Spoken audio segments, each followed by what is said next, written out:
Chers frères et sœurs, chers amis, je vous salue une fois de plus au nom de l'amour de notre mère patrie l'Afrique. Ne baissons pas la garde, ne baissons pas la garde. En République démocratique du Congo, au moment où je fais cette vidéo, fait séquentiel. Le gouvernement de Félix Tshisekedi annonce la prolongation de l'état d'urgence.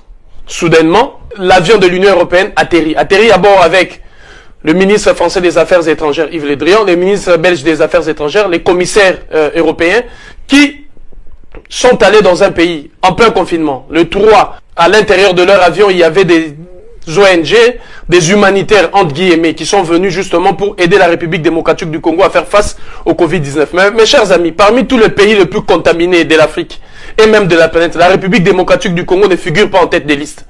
Il n'y a pas assez de cas de Covid-19 en République démocratique du Congo. Pourquoi l'Union européenne a-t-elle choisi justement d'aller en République démocratique du Congo, entre guillemets, soi-disant pour faire ses dons, pour aider la République démocratique du Congo à stopper la propagation du virus? En quel droit, en quel mécanisme, au nom de quoi? L'Égypte est très touchée, le Nigeria est très touché, autant de pays sont très touchés justement par rapport à la pandémie de Covid-19. Et la République démocratique du Congo est en loin l'un des pays touchés par cette pandémie. Et pourquoi l'Union européenne a-t-elle choisi? Or, l'Union européenne envoie son commissaire, envoie le ministre belge des Affaires étrangères, envoie le ministre français des Affaires étrangères. Pourquoi? Parce que tout le monde le sait qu'en matière de colonisation, la France a été le représentant de la Belgique, parce que c'est le roi de la Belgique qui, justement, avait initié ces mécanismes de la colonisation. Raison pourquoi on voit aujourd'hui que les sièges de l'Union européenne se trouvent notamment à Bruxelles, parce que tous les pays européens sont derrière la Belgique et ont accepté à ce que Bruxelles puisse être les sièges de l'Union européenne, parce que Bruxelles a entre ses mains la République démocratique du Congo, parce que toutes les richesses de la République démocratique du Congo et tout l'argent de la République démocratique du Congo s'évapore vers la Belgique.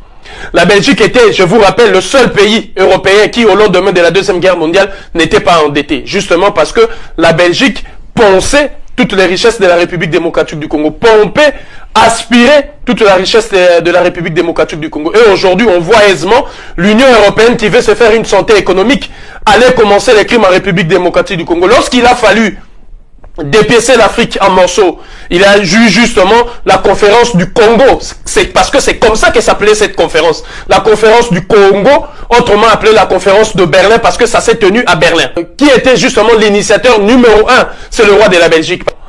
D'ailleurs, pour donner les éléments qui auraient permis à ceux qui étaient là de pouvoir mieux dépiécer le Congo, il a fallu l'intervention d'Harry Morton Stanley. Il a fallu l'intervention, les travaux de David Livingstone. Mais pourquoi Harry Morton Stanley? Parce que Harry Morton Stanley était au Congo. Et c'est à partir du Congo qu'on a travaillé pour dépiécer toute l'Afrique. Justement, le roi de Belge et la Belgique en sont aujourd'hui des principaux bénéficiaires.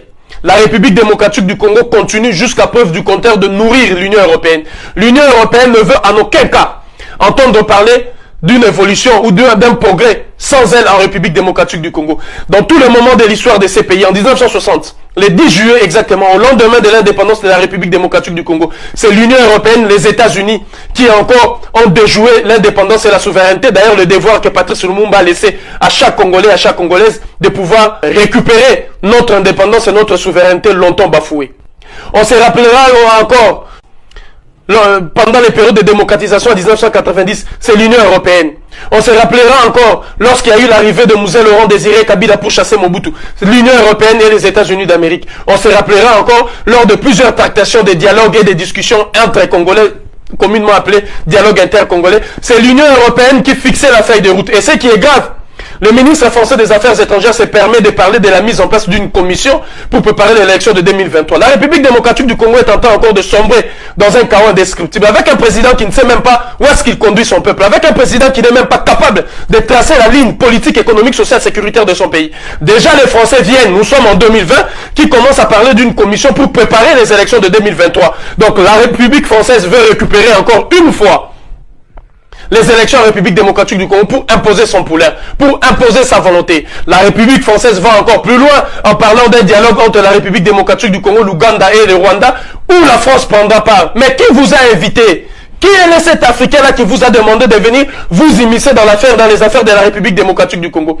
L'Union européenne a imposé une guerre depuis 1998, 97, disons, à la République démocratique du Congo. Cette guerre aujourd'hui qui a permis à l'Union européenne de piller toutes les richesses qui vous ont permis justement de pouvoir innover dans le domaine de la technologie, de piller systématiquement le coltan, de piller systématiquement le lithium, de piller systématiquement toutes ces richesses immenses à la République démocratique du Congo sans frais, sans contreparties égales pour le peuple congolais, sans justement de prix même fixé au niveau du marché international. Vous êtes en train de penser d'aspirer les richesses de la République démocratique du Congo gratuitement, sans même verser un sou à la République démocratique du Congo. Vous avez imposé une guerre, créé le M23 à un moment donné, créé la rébellion de Kunda Batware, créé des mouvements armés justement pour pouvoir empêcher la République démocratique du Congo d'aller de l'avant. Et l'Union européenne revient encore en pleine pandémie, alors que le président de la République démocratique du Congo, en complicité avec l'Union européenne, venait de prolonger l'état d'urgence. Vous permettez maintenant d'atterrir en République démocratique du Congo et d'amener les médicaments. Et d'amener je ne sais quoi. Quels sont ces médicaments-là que vous amenez en République démocratique du Congo, lesquels vous n'avez pas donné à l'Italie ou à l'Espagne? Alors j'en appelle à la jeunesse congolaise. Bana Congo Nyoso Bisika Bozali. Levez-vous, le pays est en train de partir. Le peuple sera exterminé. Le pays est en train de couper dans une misère indescriptible. À chaque fois que les projecteurs se taisent sur un sujet, c'est là où l'Afrique sombre. Maintenant que les projecteurs se sont tus sur la pandémie du Covid-19, c'est maintenant l'Afrique qui va sombrer. C'est maintenant l'Afrique qui va s'accouplir. J'en appelle à tous les jeunes. Vous verrez des agents des ONG, soi-disant des humanitaires, chassez-le. Vous verrez des gens vous amener des médicaments, chassez-le. Et nous demandons au gouvernement de la République démocratique du Congo de publier systématiquement la liste de tous les médicaments venant de l'Union européenne. Il y a beaucoup de Congolais en Europe qui vont essayer de savoir, et beaucoup des Africains qui vont essayer de savoir c'est quoi ces médicaments, d'où viennent ces médicaments, pourquoi avoir prescrit ces médicaments. Parce qu'il y a aujourd'hui un combat entre différents laboratoires qui veulent imposer justement leurs produits en détruisant les autres, en mentant sur les uns et sur les autres. Alors l'Afrique est le terrain où ils veulent faire de l'argent. L'Afrique est le terrain où il faut envoyer tout pour être consommé. Alors tous les jeunes, le mouvement Unité, Dignité, Courage, vous qui êtes en République démocratique du Congo, à Lubumbashi, tout le monde et tous les jeunes et tous les mouvements citoyens debout sur la première ligne pour empêcher l'Union européenne de commettre les crimes. Rappelez-vous la lomédinisation de l'Afrique centrale, d'où, à travers la lomédine, le peuple congolais a été exterminé. Le peuple de la République centrafricaine du Congo-Brazzaville, le peuple du Gabon ont été exterminés. Rappelez-vous avec la maladie du sommeil. Rappelez-vous avec la mouche séchée. Rappelez-vous avec les contaminations de la malaria. Rappelez-vous avec les contaminations du paludisme. Rappelez-vous avec les contaminations de la poliomyélite. Rappelez-vous avec les contaminations du sida qui ont été fabriquées justement grâce à ces politiques inhumaines, imbéciles, idiotes de l'Union européenne, de tout l'ensemble de ces pays représentés par la Belgique. L'heure est venue plus que jamais où la République démocratique du Congo doit briser définitivement ces cordons ombilicaux qui nous lient avec cette Europe esclavagiste et colonialiste qui est aujourd'hui criminelle, génocidaire et qui continue de faire sombrer dans le chaos notre peuple. J'en appelle à la conscience de tout un chacun, tout Congolais partout il est, toute Congolaise et toute Africaine, que le gouvernement du Congo publie les médicaments qui sont venus de l'Union européenne. Pourquoi ces médicaments n'ont-ils pas été livrés d'ici et là? Pourquoi ces humanitaires ne sont-ils pas allés aider en Espagne et en Italie?